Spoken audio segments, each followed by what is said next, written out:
Okay. That's been hidden in plain sight ever since this movement started. I understand where you're coming from, but a couple really important questions before we move on. One, and I just need, you're in a court of law, yes or no answers. Are you white? Yes.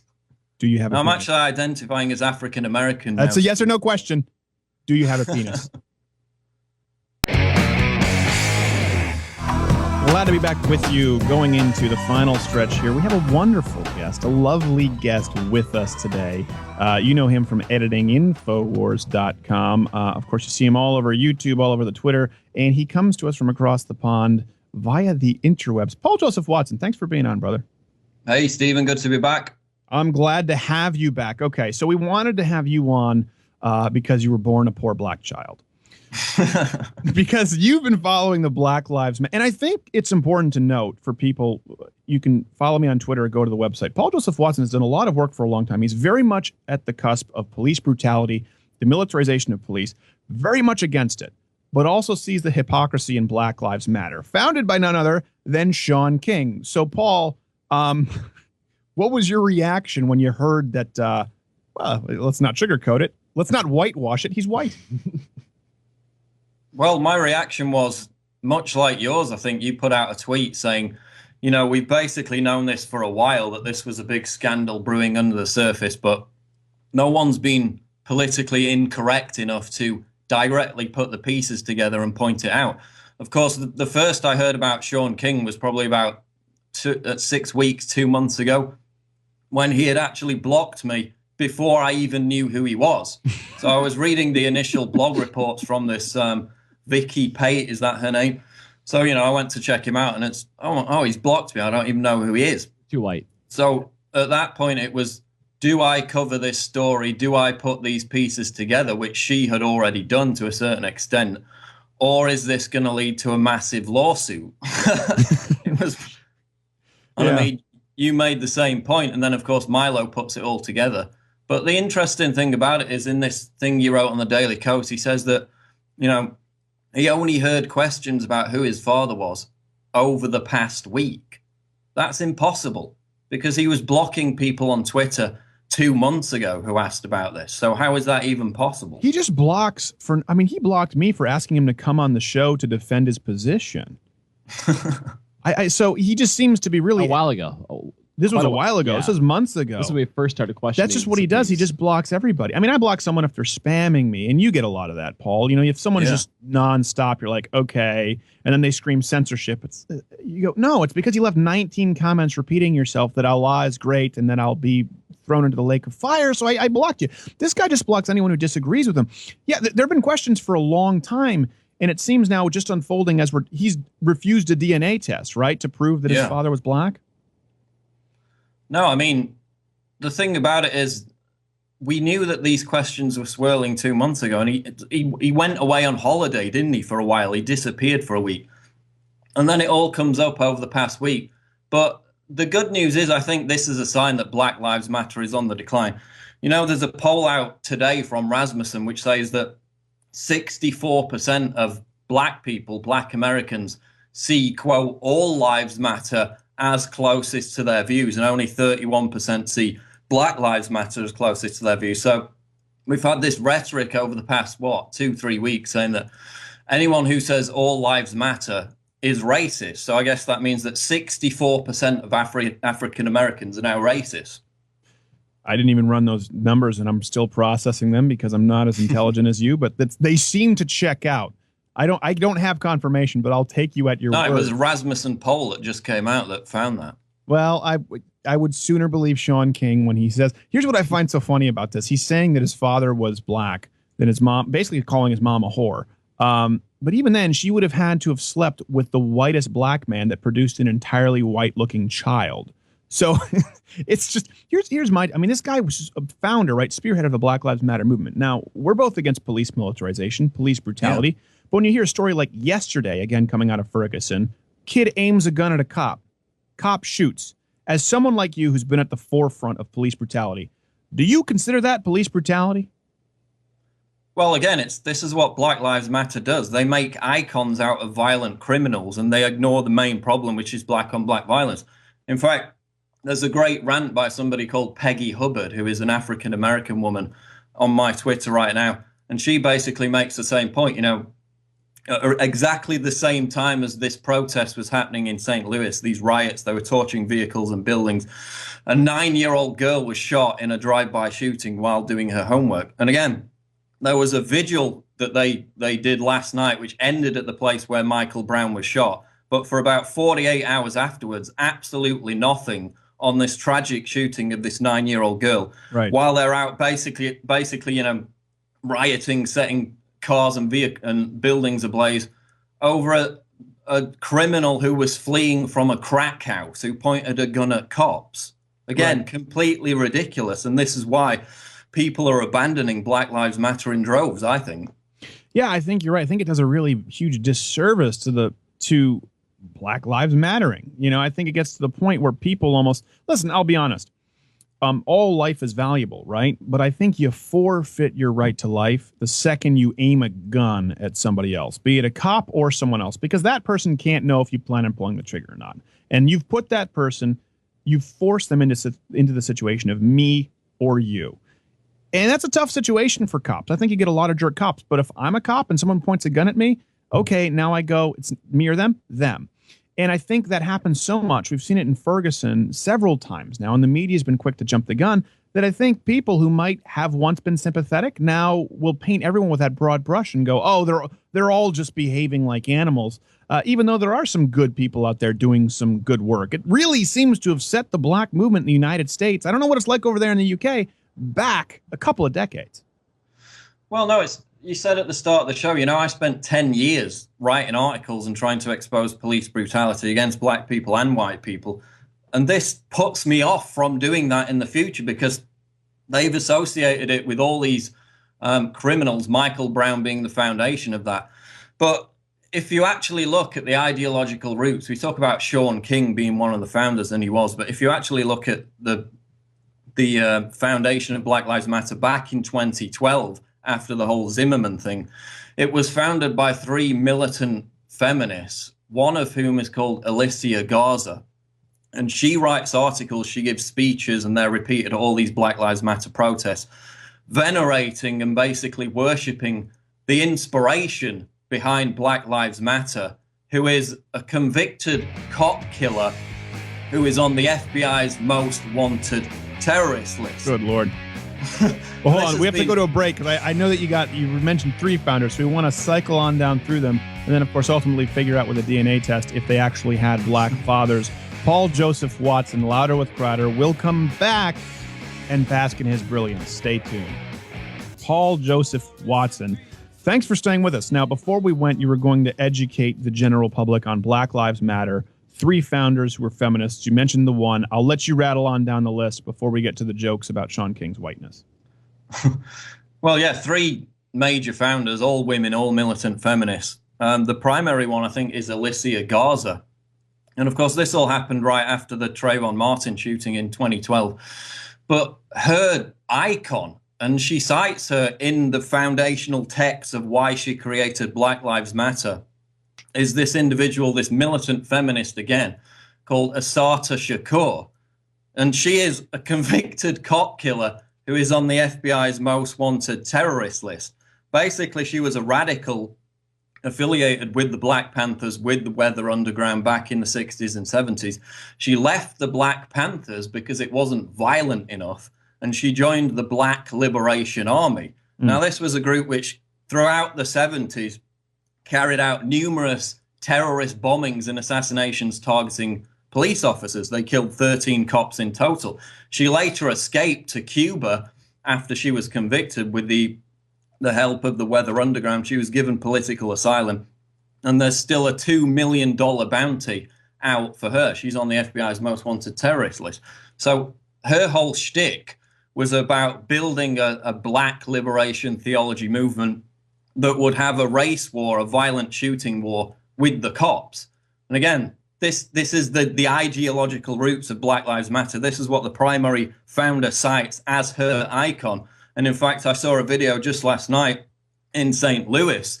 There were a number of Black Lives Matter protesters, again, quoting her and basically, venerating her as an icon. She's, just go and read about her. Assata Shakur. She's one of the most violent weather underground type radicals who came out of the 60s, was convicted, murdered a cop, escaped to Cuba, was given political asylum. And the FBI is still trying to extradite her because she's on the most wanted terrorist list. Okay. That's been hidden in plain sight ever since this movement started. I understand where you're coming from, but a couple really important questions before we move on. One, and I just need, you're in a court of law, yes or no answers. Are you white? Yes. Do you have a penis? I'm actually identifying as African American. That's a yes or no question. Do you have a penis? Yes, I'm white. For my sins. Your Honor, we'd like to disavow of all previous evidence. That's it. Case closed. Having been brought to the courts, it's not admissible. You didn't have a search warrant because of your white penis. It really is. It's one of those things where we've hit a point. And I was talking we just had Lawrence on earlier, which actually, thank you for listening to the program. We had Lawrence on earlier. And I hate to say this, and this is going to sound awful. I judge people as individuals, obviously. You come on, we have Gay Jared, who I can't stand. I judge him as an individual. I don't like him for reasons that are, not because he's gay, but because he's Jared and he angers me. But if you're going to look at the United States right now, and they're going to make a generalization, as people do when they're looking at statistical data, I think that the perception right now in the United States of all Americans, particularly white Americans, toward black culture is becoming increasingly negative. I'm not talking about black culture being negative. I'm talking about perception of all non-blacks in the United States with Black Lives Matter. They're looking at Ferguson. They're looking at Baltimore. And I think worse than ever in my lifetime, you're going to have more Americans making the generalization that, okay, this has gotten bad. This is a really bad thing. And that's an entire generation of kids. Like I said, 10 years from now, when you have kids growing up with this, they're going to have these generalizations built into their brains because they grew up with it. Kind of like a lot of people who grew up with the Detroit riots. My concern is that this will breed people to be more prejudiced with future American generations. Am I completely off base? Is that just my ignorant white opinion? No, I think a lot of prominent black voices have pointed that out. I mean, the former mayor of Atlanta, Andrew Young, pointed that out. He marched with Martin Luther King. He was the architect of some of the civil rights laws in the 60s, and he's basically saying the same thing as you. So when you've got Black Lives Matter protesters interrupting Bernie Sanders, and it's the liberal socialist Bernie Sanders supporters that are heckling them, right, then that tells you everything you need to know. In fact, this poll out today, only 11% of Americans identify with Black Lives Matter. So I infer from that they've got 11% support in America. According to what you read in the media, it would be a majority, and anyone who doesn't support them is a racist. But according to the poll, 11% of Americans and a minority of African Americans, 31%, support Black Lives Matter. That is something that definitely you would think that sort of all black Americans would think, okay, Black Lives Matter. I mean, it's a title. Of course, by the way, no one's denying that black lives do matter. That's the problem with language. Well, you don't support it, so you don't think black. Of course I think Black Lives Matter. I think any lives matter. It's the hashtag that I'm against.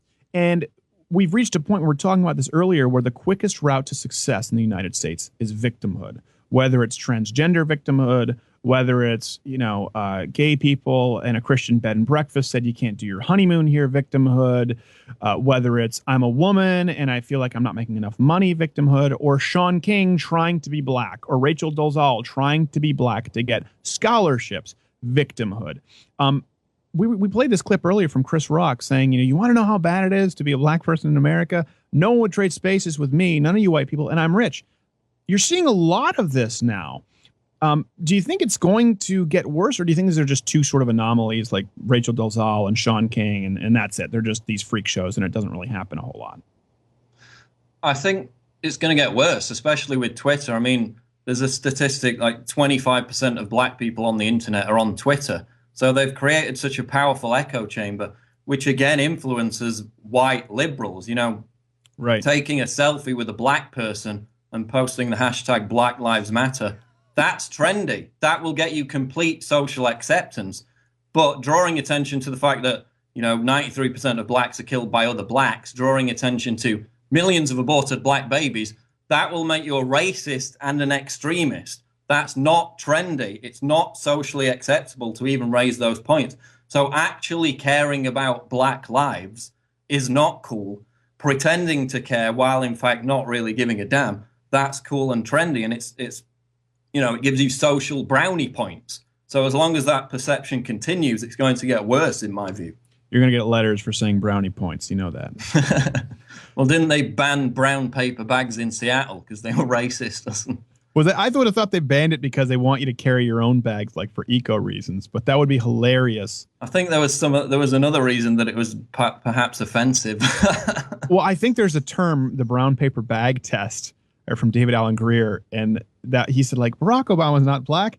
He doesn't even pass the brown paper bag test. And he literally put him up right next to a brown paper bag for skin pigment. And I wonder if that's maybe what it is. It sort of became a cultural meme. It is a weird time where we're in. Let me ask you this point blank. Do you believe Shaun King's story now that his mom was a floozy and that she had an affair with a black man? Do you believe that? I don't believe it on the basis of that comparison picture between him and his, quote, white father, because they look almost identical. I think it's more likely, it's true, I think it's more likely he's invented that because he immediately responded to the initial claims by leaping into victimhood, talking about this car crash and this, hate crime assault, which didn't really happen the way he said it did. So then he went a step further and again leapt into this whole, family trauma tragedy.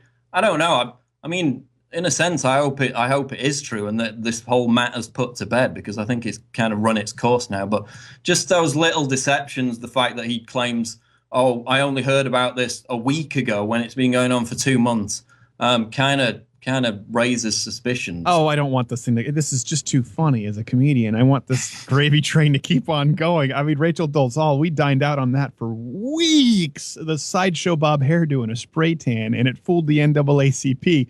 This guy put on a Clark Gable stash and got a buzz cut. Well, I mean, what's funny about it is, we were all doing this trying to expose a suspected white man for stealing money and scholarships from black people, allegedly. Right. And yet we were the racists for trying to expose what we thought might be a white person actually harming black people. That's what's funny about it. And then they doubled down. Even like Vox put out an article saying, well, Rachel Dolezal, that was acceptable. I think it is acceptable to identify as transracial. So they even went back to that debunked thing, which we laughed about for weeks, to try and justify this. So where it goes from here, I don't know. But obviously it's going to provide a lot more material for you. So you're going to hope it continues. Well, I mean, the thing is, like, with the transracial thing, when Vox did that, I was going, okay. If Rachel Dolezal were a conservative, they wouldn't be saying this. The transracial thing is only allowable if you're a liberal, because they will claim she's more black than Larry Elder, than Alfonso Rachel, than Lawrence Jones, who we just had on. They will claim that she's more black because she identifies as black, and then they'll say that these conservative black people aren't black. That's the thing. It's like you said, it's rich white liberals telling black people what they should be. And black leadership, like Lawrence was saying, I think a lot of black people want jobs. Of course, but they've been told Republicans don't support you because they don't support welfare. That's what the Democrat talking point is. When they're talking about helping black people, they're talking about welfare. And I hear this and I go, my God, this is incredibly racist. And I think it's just sort of been accepted because it's been repeated so long. And I'm going, nobody should think that they need welfare. That shouldn't be a talking point for them. It should be how to create jobs for everyone. That should be across the board a good sell. You think it's just like the feminists? Do you think it's rich white liberals who are sort of directing the Black Lives Matter movement, and people like Shaun King, well, who is a rich white liberal? You think they just fall in line? Well, it's definitely rich white liberals now. I mean, there's something out amongst the leftist media now saying that, oh, the whole thing about George Soros being behind the movement has been debunked. That's fake. Well, no, it's not. If you actually look at the Ella Baker group, the foundation where, Van Jones came out of, which basically coddled those 3 militant feminist Black Lives Matter founders. That's openly, funded and supported by George Soros. These other groups are. So it is being directed by those kind of people. We've proven that. going back to the transracial thing, there was a leftist journalist who put a tweet out that said, part of white supremacy is the idea that white people get to define who is black. It's a form of power. But that's what Sean King was doing. So, it makes absolutely no sense. So, well, here's the thing. I think the ultimate, because Jared was asking, do you think it changes the story if he genuinely thought he was black? And I talked about this with Lawrence, and then we'll have to go so you can have the final word. I really don't, because I don't think anyone looked at Sean King, the most racist person on earth. I don't think they look at him and go, "There's a black guy. I don't like him." I think they saw him as a white guy. No, look at his childhood pictures. He's got, curly red hair. It's like Opie. And freckles. And all the pictures he takes of himself and puts on the internet are black and white. And the one he puts in his Daily Cost Response article is the most black he's ever looked. It's still really suspicious to me. I think it's going to unravel a bit more. It's black and white because he's symbolically bridging the racial divide. How dare you, Paul Joseph Watson? Well, we brought Paul Joseph Watson on. He came, he saw, he conquered, and he showed that he is a white supremacist with his white penis. He's at Infowars.com. Thanks so much, Paul, for coming on. Thanks, Stephen. All right, we'll have you back soon. Louder with Crowder. Stay tuned. Hey, subscribe by clicking my face or watch one of these videos next to me because... Hey, why do they want to subscribe again?